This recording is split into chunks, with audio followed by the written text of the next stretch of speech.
YCP నేత బైరెడ్డి సిద్ధార్థ రెడ్డి ఒకప్పుడు హీరోలా సోషల్ మీడియాలో కనిపించేవారు. ఆయనకు తన ఫ్యాన్స్ విపరీతంగా చాలా రేంజ్ బ్యాక్గ్రౌండ్ సౌండ్ తో హీరోయిజం బిల్డప్ ఇచ్చేవారు. ఆయన ఇంటర్వ్యూలకు కూడా సోషల్ మీడియాలో తెగ వ్యూస్ వచ్చేవి. ఇక బైరెడ్డి బిల్డప్ అయితే మామూలుగా ఉండేది కాదు. రాబోయే కాలంలో కాబోయే స్టేట్ లీడర్ అనే టాక్ తెగ ఉండేది. అయితే ఇదంతా కూడా ఆయన సొంత బలమేనా? సొంతంగా ఆయన ఆ రేంజ్కి ఎదిగారా అంటే మాత్రం నంది కొట్కూరులో జరుగుతున్న సీన్లు చూస్తుంటే మాత్రం కాదని చెప్పొచ్చు. ఎందుకంటే పవర్లో ఉన్న పార్టీలో ఉంటే ఎవరైనా హీరోనే, పవర్ లేనప్పుడు పట్టు నిలుపుకున్న నాయకుడే దమ్మున్న లీడర్. మరి నిజంగానే బైరెడ్డికి ఆ దమ్ముందా? ఇంతకు ముందు చేసిందంతా కూడా బిల్డప్ ఎక్కువ, బిజినెస్ తక్కువ, వ్యాపారమేనా అంటే టీడీపీ నేతలు మాత్రం అవుననే అంటున్నారు. సోషల్ మీడియాలో ఒక దంపుడు తప్పితే బైరెడ్డికి ఏమీ లేదు. సొంతంగా క్యాడర్ లేదు, వెనుక జనం లేరు. ఇక ఆయన ఎవరికి చేసిందేమీ లేదు. వైసీపీ అధికారంలో ఉంది కాబట్టి ఆయన వెంట కొంతమంది నడిచారు. ఇక సోషల్ మీడియాతో పాటు చుట్టూ వచన బ్యాచ్ తో ఆయన హీరో రేంజ్ సెటప్ చేశాడు తప్పితే ఆయనదంతా డొల్లా అని అంటున్నారు టీడీపీ నేతలు. సరే, మరి అది ప్రతిపక్షం వాళ్ళు కాబట్టి మనం అసూయతో చెబుతున్నారనుకోవచ్చు. కానీ ఆయన నంది కొట్కూరుకు ఒకప్పుడు షాడో ఎమ్మెల్యే. ఎంతలా అంటే వైసీపీ ఎమ్మెల్యే ఆర్దర్ను ఓవర్టేక్ చేసి మొత్తం అంతా తానై ఆయన రాజకీయం నడిపారు. అంతేకాదు నేనే ఆర్దర్ను గెలిపించానని కూడా చెప్పుకున్నారు.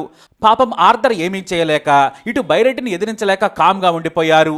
ఎందుకంటే నాడు సీఎంగా ఉన్న వైఎస్ జగన్ కూడా నా తమ్ముడు బైరెడ్డి సిద్ధార్థ రెడ్డి పాలిటిక్స్ లో చాలా యాక్టివ్గా ఉంటాడు, తెలివైన వాడని తెగమెచ్చేసుకున్నారు. అంతే, జగన్ ఏకంగా సర్టిఫికెట్ ఇవ్వడంతో పాపం ఎమ్మెల్యే ఆర్దర్ ఏమీ చేయడానికి లేకుండా పోయింది. తాను ఇంత గెలిచినా కూడా ఏమీ లేదనుకున్నారు. అయితే ఎవరి దమ్మేంటనేది ఎన్నికలు వస్తే గానీ తెలియదు. బైరెడ్డి సిద్ధార్థ రెడ్డి పవర్ కూడా తేలిపోయింది. ఒకప్పుడు జగన్ ఊపులో గెలిచిన నంది కొట్కూరు ఎమ్మెల్యే ఆర్దర్ను నేనే గెలిపించానని ప్రచారం చేసుకున్నారు. 5 ఏళ్లు నంది కొట్కూరులో పెత్తనం చేశారు ఆయన. దీంతో చోటా మోటా నాయకులంతా కూడా ఆయన చుట్టూ చేరారు. మరోవైపు నంది కొట్కూరులో బైరెడ్డి ఉండగా మనకు కుదరదని ఆర్దర్ కాంగ్రెస్ లోకి వెళ్లిపోయారు. ఇక వైసీపీ అభ్యర్థిగా పోటీ చేసిన డాక్టర్ దారా సుధీర్ ని గెలిపించాల్సిన బాధ్యత కూడా నైతికంగా బైరెడ్డిదే. కానీ ఏం జరిగింది? ఆర్దర్ కాంగ్రెస్ తరఫున పోటీ చేసి బైరెడ్డికి తన దమ్ము చూపించారు. తాను గెలవకపోయినా వైసీపీకి బైరెడ్డికి చుక్కలు చూపించారు. కాంగ్రెస్ నుంచి ఆర్దర్ తోగురు పోటీ చేసి దాదాపు 8,000 ఓట్లు సంపాదించారు. 4% కంటే ఎక్కువ ఓట్ల పర్సంటేజ్ ఇది. మనోడు చేల్చిన ఓట్ల దెబ్బకు వైసీపీ ఓడిపోయింది. ఇది నిజం. టీడీపీ అభ్యర్థి అయిన గీతా జయసూర్యకు వచ్చిన మెజారిటీ 9,792 ఓట్లు. ఇదే ఆర్దర్ 8,000 ఓట్లు చేల్చకుండా ఉంటే ఫలితం వేరేలా ఉండేది. ఇక నంది కొట్కూరు వైసీపీకి కంచుకోట.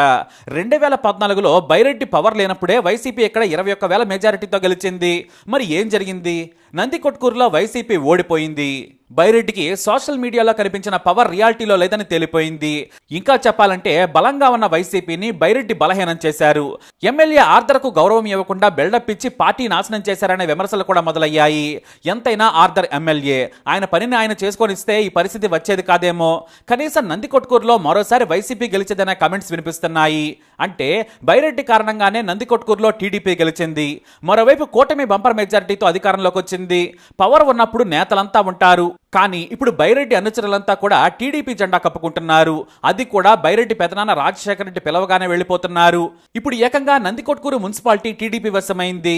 మున్సిపల్ చైర్మన్ సుధాకర్ రెడ్డితో పాటు 15 మంది కౌన్సిలర్స్, అలాగే 2 కో ఆప్షన్ మెంబర్స్ కూడా టీడీపీలో చేరారు. మిగతా వారు కూడా రేపో మాపో టీడీపీలో చేరడం ఖాయం. మీరు బైరెడ్డి సిద్ధార్థ రెడ్డికో లేదంటే ఇంకొకరికో భయపడాల్సిన అవసరం లేదు. మీకు నేనున్నాను. నంది కొట్కూరు మున్సిపాలిటీని నంబర్ 1 చేద్దామని ధైర్యం చెబుతున్నారు బైరెడ్డి రాజశేఖర రెడ్డి.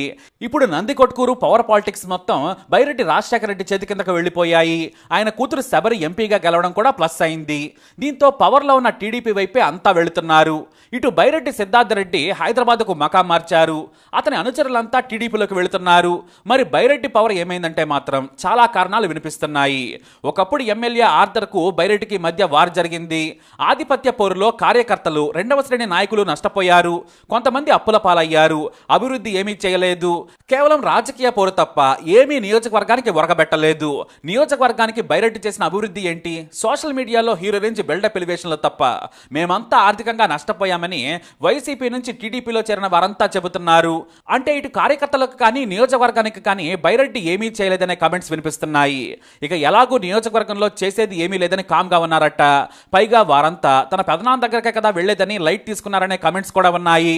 అంతేకాదు టీడీపీలోకి వెళ్లే వారిని ఆపటం కూడా చేయడం లేదట సిద్ధార్థ సిద్ధార్థ రెడ్డి.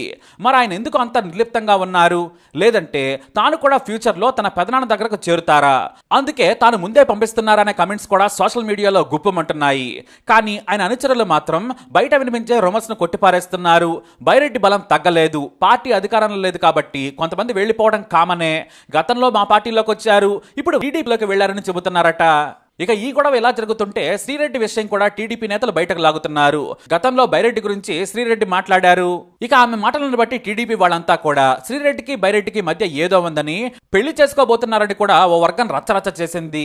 దీంతో స్వయంగా శ్రీరెడ్డి బయటకు వచ్చి నాకు అతనికి ఏమీ సంబంధం లేదు, అతను చాలా చిన్నపిల్లాడు, అతనికి మంచి రాజకీయ భవిష్యత్తు ఉంది, మా మధ్య ఏమీ లేదని చాలా క్లియర్ గా చెప్పేసింది. అంతేకాదు ఆయనతో ఒక్కసారి కూడా మాట్లాడలేదు, కనీసం ఫోన్లో కూడా మాట్లాడలేదని చాలా క్లారిటీగా చెప్పేసింది. అయినా సరే వాటి మీద కూడా కమెంట్స్ చేస్తున్నారు నెటిజన్లు. ఏది ఏమైనా కూడా బైరెడ్డిది బిల్డప్ తప్పితే ప్రజల్లో కార్యకర్తల్లో సోషల్ మీడియాలో ఉన్నంత క్రేజ్ లేదని తేలిపోయిందనే కమెంట్స్ వినిపిస్తున్నాయి. బిల్డప్లు తప్పితే ఆయన వల్ల వైసీపీ కార్యకర్తలకు, నాయకులకు, ప్రజలకు ఏమీ ఒరగలేదని చెబుతున్నారు. మరి ఈ ఛాలెంజింగ్ టైంలో బైరెడ్డి ఏం చేస్తారు? రిజర్వ్డ్ సీట్లో ఫైట్ చేసే కంటే జనరల్ స్థానంలోకి వెళ్లి బలపడి ఎమ్మెల్యేగా పోటీ చేస్తాడా? లేదంటే పెదనాన్న బైరెడ్డి రాజశేఖర రెడ్డి వంచన చేరి మళ్లీ అధికారం ఉన్న పార్టీలో చేరుతారా అనేది వేచి చూడాలి.